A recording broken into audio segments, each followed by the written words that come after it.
ఈ దూరం నుంచి మీరు బాణం వేయలేకపోవడం అన్నది నేను ఊహించలేను అన్నాడు జూలియన్ బుద్ధిమంతుడిలా. అప్పుడు కళ్ళు బంధించుకున్న రామన్ నేలపై నిల్చొని తన శక్తినంతా ఉపయోగించి విల్లును వంచి చెట్టు మొదలు నుంచి వేలాడుతున్న రోజా పువ్వుపై బాణం వదిలాడు. బాణం వెళ్లి ఆ చెట్టులో తన లక్ష్యానికి చాలా దూరంగా చెట్టుకు తగిలి కింద పడిపోయింది. అయ్యో! అదేమిటి రామన్ మీరు మీ మాంత్రిక సామర్థ్యాన్ని ఇంకా గొప్పగా నా ముందు ప్రదర్శిస్తారని అనుకున్నానే. ఏమైంది?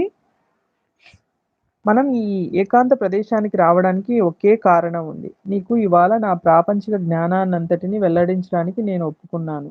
నువ్వు జీవితంలో స్పష్టమైన లక్ష్యాన్ని ఏర్పరచుకోవాల్సిన అవసరాన్ని, నువ్వు ఏ మార్గంలో వెళ్తున్నావో తెలుసుకోవాల్సిన ఆహ్, అవసరాన్ని నొక్కి చెప్పడానికి ఈ ప్రదర్శన. నువ్వు ఇప్పుడు చూసిన ప్రదర్శన లక్ష్యాన్ని సాధించాలనుకుంటున్న ఎవరైనా గుర్తుంచుకోవాల్సిన ముఖ్యమైన సత్యాన్ని తెలుపుతుంది. అది నువ్వు చూడలేని లక్ష్యాన్ని దేన్ని నువ్వు ఎప్పటికీ చేరుకోలేవు అన్నది. జనం ఏం చేస్తారంటే